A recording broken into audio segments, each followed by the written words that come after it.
Ya estamos en contacto con el fiscal Gustavo Subía, a quien le damos los muy buenos días a Informados 960 y a Radio G de Durazno. ¿Cómo le va? Buenos días, ¿qué tal? Vicepresidente de la Asociación de Fiscales del Uruguay, ¿no? Asociación de Fiscales, sí, pero aclaremos siempre que en todos estos temas hablo a título personal porque la asociación trata temas gremiales. Claro. Estos son temas que hacen a la construcción del sistema procesal y del sistema penal, que es diferente de los temas que trato cuando estoy en calidad de vicepresidente de la asociación. Doctor, hace un tiempo cuando realizamos el primer contacto con usted, dio la casualidad que al otro día supimos a través de los medios de las amenazas de muerte que usted venía recibiendo. ¿Vive con miedo por esas amenazas de muerte? No, en absoluto. Obviamente lo he dicho en otros medios, incluso he sido criticado por decir la verdad, y es al momento, en los primeros minutos después de tomar conocimiento de esos hechos, obviamente uno respira un poquito más profundo, pero son unos minutos y después yo estoy decidido a seguir hablando, a seguir enfrentando los temas tan graves que nos ocupan, porque estamos en un momento difícil. Siempre en la historia de la humanidad son momentos difíciles, no hay momento que no sea difícil, pero lo difícil ahora es que no solamente enfrentamos el tema de la delincuencia, sino que enfrentamos, y de ahí que yo hable y hablo mucho, que enfrentamos creo que un problema también de conceptos, de cómo enfrentar la delincuencia. Un problema que está más en la cabeza de nosotros que en la calle. ¿Cómo es eso? Y bueno, el tema es que para enfrentar la delincuencia, lo mismo que puede ser para enfrentar cualquier otro flagelo, podemos tener distintas filosofías. Y en los últimos años han habido filosofías más vinculadas a la comprensión del delincuente, al perdón del momento de imponerle una pena al mismo, a la explicación del porqué de su accionar, cosas que no están en principio reñidas con la realidad, porque hay que comprender, hay que entender, hay que ver la génesis de los delitos, por supuesto, pero eso no puede llevar a la pasividad, que muchas veces en nuestras legislaciones se van observando. Y llega un límite donde uno tiene que elegir. Por supuesto que la persona que delinque, no siempre, pero muchas veces tiene un pasado complicado. Y digo no siempre porque está lleno de delitos de otra naturaleza que los delitos de calle, son los delitos que a veces denominamos de guante blanco, o incluso los delitos sexuales, que no están directamente vinculados a un determinado pasado lesivo para la persona que comete delito. Entonces, cuidado con ese exceso de comprensión del que delinque y esa poca comprensión de las víctimas que van quedando de los delincuentes, y de ahí entonces que creo que tenemos que cambiar una forma de ver el problema de la delincuencia, y no es mano dura, lo repito hasta el cansancio. Yo no estoy pidiendo ni más pena, ni pena de cadena perpetua, ni menos pena de muerte, ni siquiera estuve de acuerdo cuando la baja de la edad de imputabilidad para menores infractores, así que yo no estoy pidiendo más pena. Lo que estoy pidiendo es que haya orden y que las penas que imponemos, por lo menos en un porcentaje mucho mayor al que actualmente se da, se cumplan. Hoy tenemos penas de papel, penas que se estampan por nosotros, fiscales, los jueces, con intervención de los defensores en el papel, y que luego en la realidad esas penas en un porcentaje enorme no se cumplen, porque hay beneficios para la excarcelación del delincuente, beneficios que son legales. Subía, el nuevo Código Penal, que entraba en vigencia ayer, domingo 16, y se postergó la entrada en vigencia hasta noviembre, ¿contempla esto que usted está diciendo? ¿Cambiará en algo? No, el nuevo Código de Proceso Penal, como está redactado al día de hoy, que se piensa en modificarlo, se dice, han habido en comisiones decisiones, pero no se concretan. Bueno, como está redactado al día de hoy, es terrible. Así, la palabra es terrible, irracional, no tiene lógica el sistema punitivo, porque tiene un instituto le llamamos los abogados a un compendio de normas que apuntan hacia un mismo punto, un instituto que se llama libertad condicional.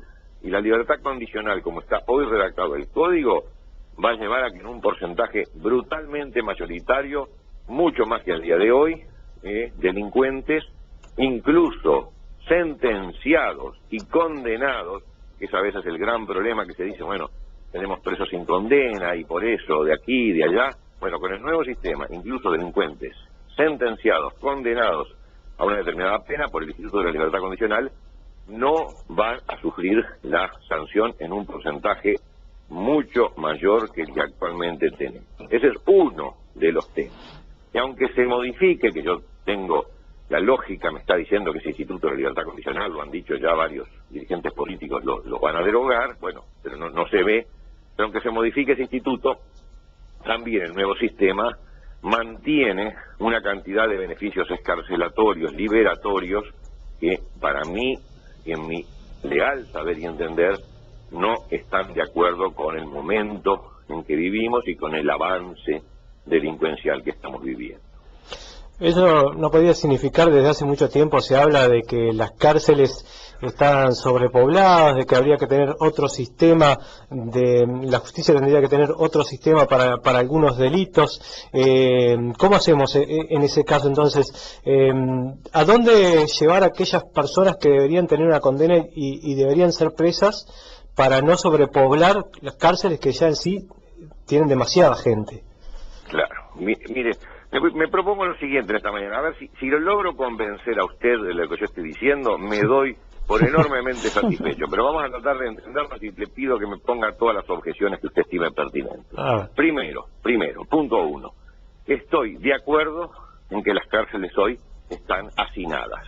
Estoy de acuerdo en que habiendo celdas en el CONCAR, donde a veces hay 8 o 10 personas recluidas en la misma celda, eso es un infierno. Es decir, soy el primero en aceptar que las condiciones de reclusión hoy en nuestro país, no en todas las cárceles, cuidado, no en todas, en algunas y en muchas, son importantes las que lamentablemente están en este sistema, el sistema de respeto hacia los derechos humanos de las personas procesadas y condenadas no es el correcto. Así que primero estoy de acuerdo, pero me sucede el otro problema, y entonces, porque no le destino el dinero suficiente para la creación de cárceles, porque esto es un tema de responsabilidad del Estado, bueno, porque el Estado no le da dinero suficiente a cárceles, no construye nuevas cárceles, hay ahora algunas en construcción, se piensa que para fin de año van a salir, pero no van a ser suficientes a mi criterio, porque no tengo suficientes cárceles, entonces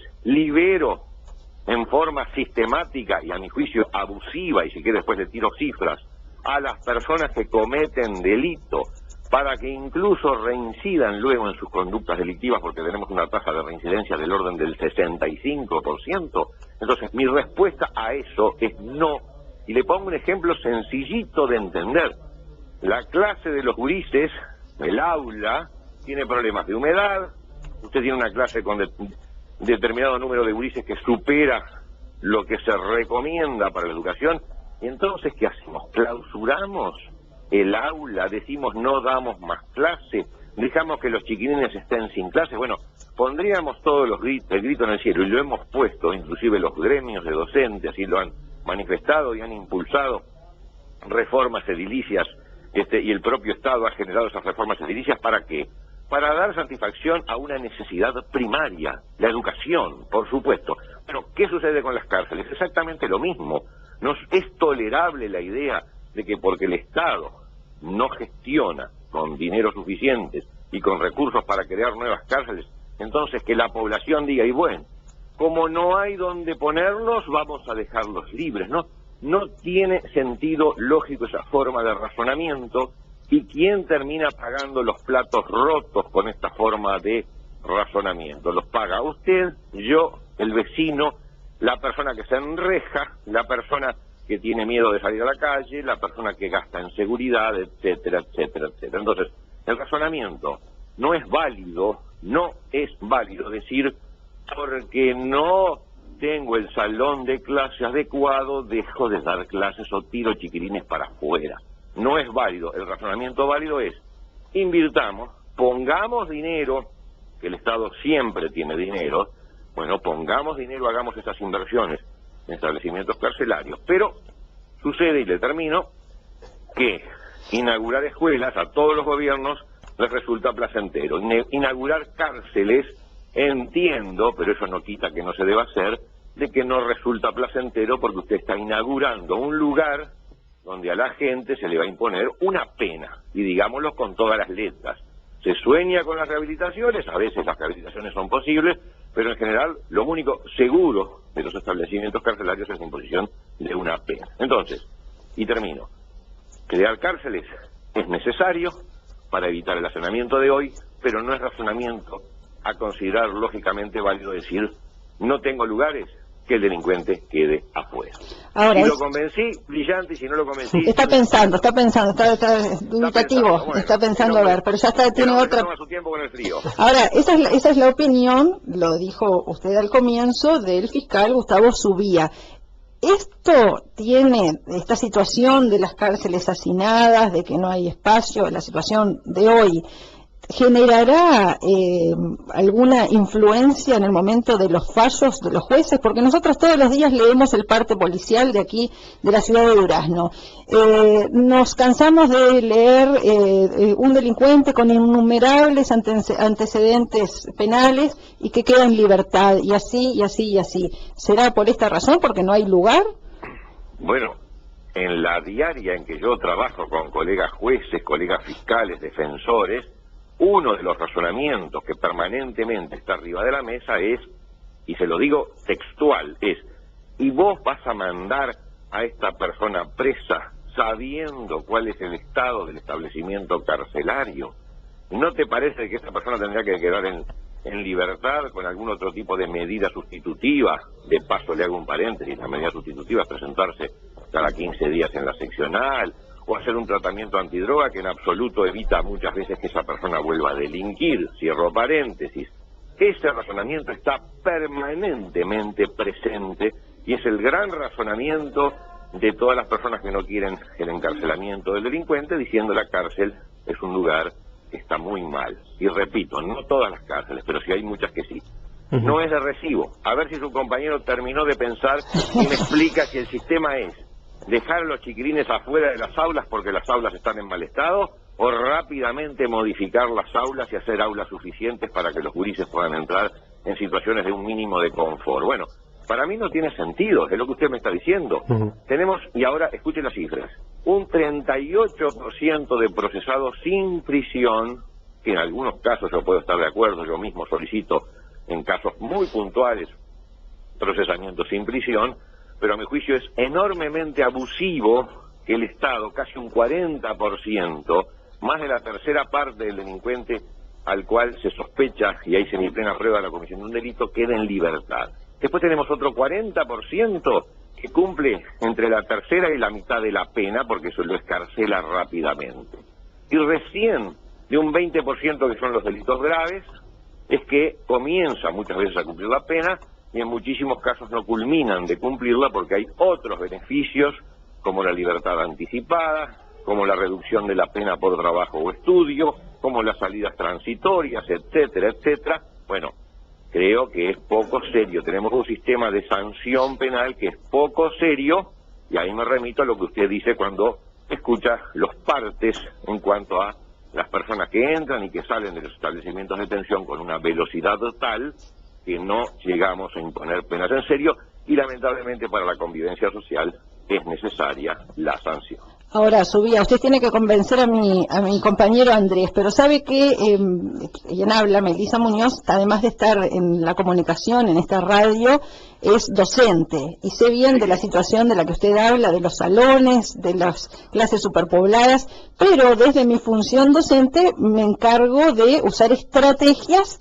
para mantener a los alumnos, para motivarlos, para que no se vayan, para convencerlos de que es bueno lo que están haciendo. Ahora, los jueces no deberían hacer lo propio para los que, porque la lectura que hacemos nosotros del parte policial debe ser la misma que hacen los delincuentes. Yo hago esto y no me metieron preso hoy, no me metieron innumerables, dice el parte policial, antecedentes penales. Entonces, por eso digo, ¿no será que habría que buscar también por parte de los jueces otras estrategias? Los jueces no pueden hacer ahí milagros. La diferencia es que usted con los chiquilines trabaja en forma diaria, y el juez, después que toma sus decisiones, el recluso pasa a la órbita del Ministerio del Interior, donde debe de cumplir las reclusiones. Así que ahí son tareas diferentes, y además no le pida al juez, que bastante trabajo tenemos nada más que con el hecho de juzgar, de que tenga que hacer un seguimiento. Lo que tiene que haber es responsabilidad del Estado. usted puede hacer milagros, entre comillas, hasta cierto punto. Si la clase se está lloviendo el día de un temporal y por varios ángulos del salón, ahí sus milagros se transforman en imposibles. Bueno, el problema es que tiene que haber un desembolso del Estado en el tema cárceles, que sabemos que siempre hay un debe muy grande. Lo que usted me está diciendo cuando se entera de que el delincuente calcula, estoy absolutamente de acuerdo con usted. El delincuente sabe que el sistema es poco sancionador, porque además yo ahora le diré algunas cifras, nada más que de las personas que se capturan. Pero cuando le diga el porcentaje de captura que tenemos referente a los delitos cometidos, usted se desmaya, porque estamos capturando y estamos esclareciendo en el orden del 6-7% de los delitos cometidos. Quiere decir que ya el delincuente larga con una ventaja tan grande, que es la escasa probabilidad de que lo detengan y de que lo sometan a proceso, que larga con esa ventaja enorme, y luego imagínese que se le siga esa ventaja enorme sumando beneficios, que son así: procesamiento sin prisión, libertad provisional, libertad condicional, libertad anticipada, suspensión condicional de la pena, salidas transitorias por estudio, salidas por trabajo, redención de la pena por estudio, redención de la pena por trabajo, gracia de la Suprema Corte de Justicia, y sigo. Bueno, no resiste, y por eso a ver si su compañero termina de pensar y me contesta, no resiste la lógica que capturamos el 6-7% y a lo que capturamos le aplicamos 14 beneficios liberatorios.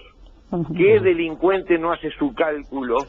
¿Qué delincuente no mira como usted mira el número de beneficios que se le da a los que se agarran, y después usted dice, y bueno, el delito nos está consumiendo? Pero y claro, porque es una cuestión lógica que el delincuente hace sus cálculos y la frase que yo he utilizado hasta el cansancio concluye que delinquir es negocio. Y si delinquir es negocio, no lo frenamos con nada. Tenemos que frenar el negocio de delinquir. ¿Y de qué forma? Al delincuente, que lo agarramos, que lo procesamos con semiplena prueba y que luego lo condenamos, no que pague más pena, que pague las penas que están hoy establecidas en nuestro Código Penal. Y a ver si el compañero tiene alguna respuesta para mí. No, yo hoy estaba pensando en el tema de las cárceles privadas y si eso sería viable, que empresas privadas construyan cárceles en nuestro país. Eso no sé si es algo que sería una solución. Lo otro que estaba pensando es, bueno, pero cambiar acá las penas máximas, por ejemplo, para los delitos son 30 años, cambiar la forma de las penas, en algunos tipos de... Permítame que lo interrumpa, porque usted tiene demasiadas dudas para una mañana soleada como esta, a pesar del frío. Escúcheme, ¿de qué sirve más pena si luego no se cumple? A ver, por lo menos concluya conmigo, a ver, en algo de lógica. ¿De qué sirve poner más multa, un número más elevado de unidades reajustables para una multa, si luego el automovilista no solamente es detenido en un 7% de los casos, sino que tiene 14 formas para no pagar la multa? ¿De qué sirve subir la multa? Claro, entonces, no, sería impedir que tenga 14 formas de sacar la multa. Entonces, no más pena. Bueno, por lo menos lo voy trayendo hacia el ámbito de cierta razonabilidad. No es más pena, es que no tenga 14 formas. Y déjeme contarle la última, la del año pasado, la número 14, si es que son esas, porque hay más, hay mecanismos indirectos. El año pasado, una ley que se llamó la ley de los reincidentes, que se suponía, porque la ley tiene un artículo espoleta que va a quedar sin efecto ahora en cuanto salga el nuevo Código de Proceso Penal para noviembre. Se suponía que a los reincidentes los iba a dejar más tiempo adentro, no más pena, sino que cumplieran más la pena. Y esa ley, que va a morir cuando ahora salga el nuevo código, no solamente no va a cumplir su cometido de sancionar mejor a los reincidentes, sino que creó dos nuevas libertades. Se llama libertad vigilada intensiva, que va a dar otro nuevo beneficio, creado el año pasado, en noviembre, después que usted observó cómo entraban los partidos políticos a la torre ejecutiva y se discutía sobre que la cosa venía muy mal y que había que tomar medidas. Bueno, en esa misma ley alguien metió 2 libertades nuevas que van a beneficiar a rapiñeros que van a lograr, o pueden, nada de esto es absoluto, los jueces son los que lo disponen, pero si está el mecanismo, se aplica en muchísimos casos, en un periodo de 7 meses, 8 meses, que es lo que puede demorar una condena, el rapiñero puede volver a quedar en libertad. Entonces, no nos ponemos de acuerdo con nuestras propias neuronas, y ese drama es a veces mayor que el problema de la calle, el problema delincuencial de la calle. No estamos tomando conciencia de que tenemos que legislar de otra manera. A usted se lo acusa de generar pánico en la sociedad. Eso son palabras de Alberto Reyes, de la Asociación de Magistrados del Uruguay. ¿Qué puede responder a eso? Y mi amigo, a usted, lo que le acabo de explicar ahora, que quizás ya lo sabía en forma indirecta, pero ahora se lo estoy explicando en directo. ¿A usted no le genera cierto pánico? Sí. Y bueno, entonces, capaz que tiene razón el doctor Reyes cuando dice que mis palabras generan pánico. El problema es que mis palabras son verdaderas. Si la verdad le genera pánico, señor, lo lamento. ¿O usted prefiere ir al médico y que el médico le mienta para que usted se quede tranquilo? Bueno, no es mi filosofía de vida. Yo cuando vaya al médico, quiero que el médico me diga la verdad. Si la verdad que me dice el médico me genera pánico, bueno, es un problema mío que lo tendré que superar o tendré que cambiar las causas que me han llevado a esta enfermedad. Así que acepto de que lo que yo estoy diciendo es muy fuerte y que a alguna persona le puede generar pánico, pero lo que estoy diciendo es la verdad. Y si no le necesita, le vuelvo a dar los porcentajes con los cuales los delincuentes obtienen beneficios liberatorios, y si yo trabajara en otra actividad y escucho a un fiscal que me está contando la cantidad de beneficios liberatorios que tiene el delincuente, cosa que probablemente yo ya sospechaba y suponía, pero ahora un fiscal me lo está contando y bueno, cierta sensación me puede venir. Lo lamento, yo hablo con la verdad. Subía, ¿cómo se soluciona esta situación que usted ha planteado claramente, que conocemos? ¿Es solo con dinero? No, por supuesto que no es solo con dinero. El dinero no es todo, pero como ayuda, creo que dice alguna de las canciones que a veces cantamos cuando tomamos alguna cervecita. Bueno, el dinero es importante para cárceles.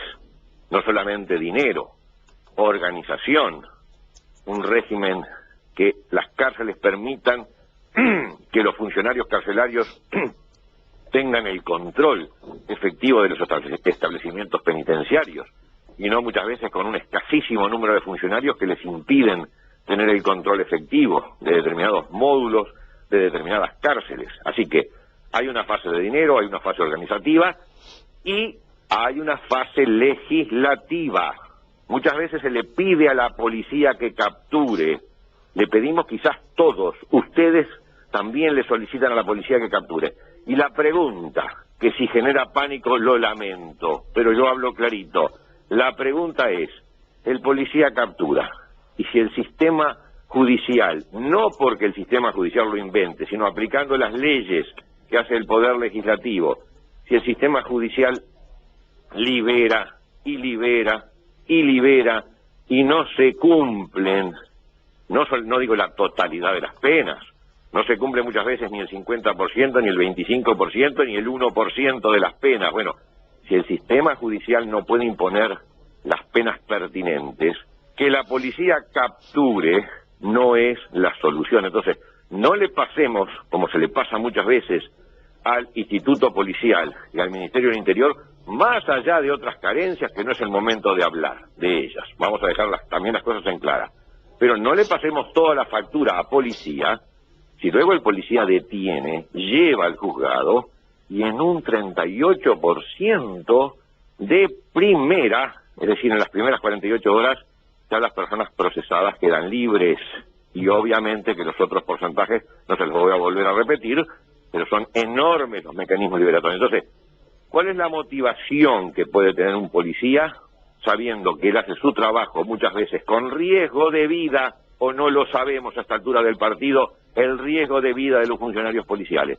lo hace con riesgo de vida, y el sistema, que concluye por poder legislativo, poder judicial, nosotros los operadores, y el sistema otorga todos los beneficios escarcelatorios que obviamente no motivan. Si usted es docente, sabrá que los niños necesitan motivación tanto positiva como negativa. La negativa es, no podemos tratar lo mismo al chiquilín, más allá de entender su situación, averiguar las causas y tratar de modificar las causas, pero no podemos tratar por igual a dos chiquilines que rinden en forma diferente. Tiene que haber un diferente trato, y eso es lo que no se observa muchas veces en nuestro sistema judicial, sobre todo por la faz legislativa, que es la que dice a los jueces y a los fiscales cómo nos debemos de comportar.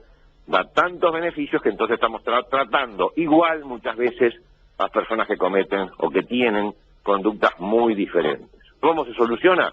Con dinero para cárceles y con leyes racionales y equitativas, y que digan al ciudadano de trabajo, le digan, mirá, tú trabajás, tú tenés una cantidad de derechos, y al que delinque le dice, tú delinquís, bueno, a ti te voy a cortar determinados derechos. Hoy el ciudadano de trabajo siente muchas veces que el delincuente tiene igual o más derechos que él, porque el tratamiento que se le da al delincuente es tan benigno que entonces lleva incluso, y lo estamos observando a veces en muchos jóvenes, llevan a la duda de que el chiquilín dice total, y comete delito cuando no existe esa motivación negativa. ¿Qué opina del Ministerio del Interior? ¿Cree que se tendría que haber manejado ya desde hace tiempo de otra forma? Siempre se termina acusando a los ministros del Interior, a los distintos ministros del Interior que ha tenido a lo largo de estos años este gobierno, de que ninguno ha sabido ser realmente duro. ¿Qué opinión le merece eso? No comparto la forma de formular la pregunta, perdóneme. Sí. Es decir, no es un tema de dureza, de menos dureza. Yo no voy a hacer evaluación del Ministerio del Interior, ese no es mi rango de trabajo. Hoy le adelanté de que puedo tener discrepancias, pero en lo enorme, en lo grande, en lo grosero, el Ministerio del Interior lleva a cabo capturas, ¿estamos de acuerdo? Y si el sistema legislativo posibilita, y volvemos a las estadísticas que le estoy dando, posibilita las liberaciones, como al día de hoy, el delincuente tiene derecho a ser liberado por tantos beneficios. Bueno, entonces, yo diría que la carreta atrás de los bueyes. Primero, vamos a tratar el tema legislativo de que una vez que se captura un delincuente, haya un porcentaje de cumplimiento de la sanción muchísimo más grande que el que tenemos hoy. Hay que modificar leyes. Punto uno. Y después analizamos, y en otro ámbito a mí no me compete, es una función política ese análisis, y yo no estoy haciendo evaluaciones políticas en el sentido parcial de la palabra, sí en el sentido general, porque estoy hablando de los comportamientos de los estados. Entonces, la evaluación del Ministerio del Interior, después. Primero evaluar si legislativamente le estamos dando armas para motivar el funcionamiento del Ministerio del Interior y los policías en particular. Le repito, ¿a usted lo motivaría que lleva personas detenidas y que esas personas o no cumplen nada, pero nada de pena? Y le repito por tercera vez, nada de pena, un 38% procesado sin prisión, luego recibe la libertad condicional, es decir, por un delito no sufre ninguna sanción como usted sí sufre si pasa un semáforo en rojo y le ponen una multa. Bueno, el ciudadano sufre cuando le imponen una sanción generalmente el 100% de la sanción, más allá de alguna amnistía que cada muchos años se pueda dar. Y el delincuente ya de pique no solamente baja la tasa de captura, sino que una vez capturado un 38% no cumple un solo día de reclusión. Entonces, ¿no le parece que tenemos que modificar las normas primero? Yo hablo muchas veces con representantes del Poder Legislativo, porque hablo con muchos de ellos, me entienden los razonamientos, pero luego no veo a nivel de el momento de legislar los resultados. Yo creo que si se está de acuerdo con lo que yo digo, que lamentablemente si genera pánico no es porque yo lo quiera, sino porque es la consecuencia lógica, cierta alarma por estas cosas que están sucediendo, bueno, hay que hablar con nuestros representantes nacionales y solicitarles, si se está de acuerdo con lo que yo digo, para que esas normas sean reguladas de otra forma. ¿Y qué hacemos con los menores? Porque los menores no pueden ir a la cárcel, pero los lugares a donde van tampoco son centros donde realmente se rehabiliten, porque cada vez son más violentos. Siempre, hace poco hubo una toma de rehenes allí en un supermercado muy conocido de Montevideo, donde uno de ellos era un menor. ¿Qué hacer en ese caso con los menores? ¿Cómo rehabilitarlos? O que tengan un lugar donde realmente se puedan rehabilitar de forma verdadera, porque el INAO no da abasto. Bueno, su pregunta es tan vasta tanto como en el caso de adultos, es enorme, y también un poco soñadora su pregunta, ¿no? Es decir, ¿qué hacemos para rehabilitarlos? Y en algunos casos se podrá rehabilitar y en otros no se podrá rehabilitar por más que sean menores, y hay que aplicar por lo menos medidas de internación a los efectos de que lo mismo que su compañera hace todos los días cuando trata con adolescentes o con niños, que haya un estímulo positivo y que haya un estímulo negativo. Bueno, en el caso de los menores para mí es de aplicación todo lo que dije anteriormente, aunque la forma legal y legislativa es diferente, pero la macroesencia conceptual es la misma. Hay que tratar también, mediante la imposición de medidas. En eso sí, le puedo contar como anécdota que yo era fiscal de menores o de adolescentes al momento de aquel homicidio de La Pasiva en el año 2012, hace ya 5 años, y que cuando eso sucedió, yo participé en un proyecto de ley que puso por lo menos una internación mínima de 12 meses, y ese proyecto de ley fue aprobado en el Parlamento, y hoy los menores infractores de conductas gravísimas, rapiña, violación, homicidio, secuestro, esos menores por lo menos tienen un mínimo de internación de 12 meses que antes no existía. Yo creo que deben de ser elevados los guarismos de internación. Ahí sí, en el caso de menores, estimo que la internación, que hoy está en un máximo de 5 años, tendría que extenderse a 10 años, pero básicamente hay que aplicar la misma filosofía que la que aplicamos con los adultos. Y mi filosofía es convencerlos a ustedes en esta mañana.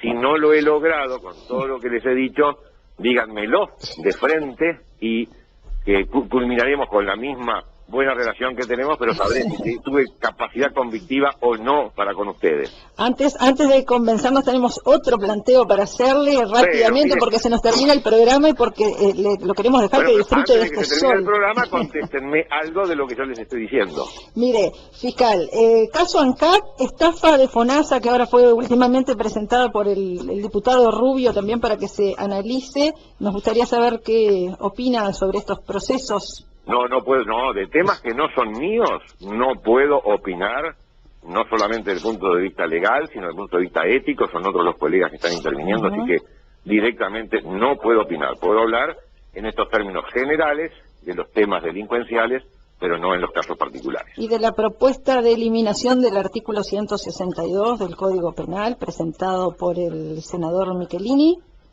Simplemente que como jurista no comparto, pero no voy a hacer análisis donde ha habido tanto tránsito político, pero en lo particular no comparto esa derogación, que es un instrumento para la persecución de delitos graves. ¿Ha recibido alguna propuesta política de integrar alguna agrupación política a futuro? Tengo la propuesta de acá del Club de Colón, de un club de bochas de Colón, para ser presidente del Club de bochas, y la estoy analizando. No sé todavía qué me voy a decidir. ¿Y más? Pero no me está zafando por las ramas y no me... ¿Cómo les cuesta? ¿Cómo les cuesta contestar de frente y mal?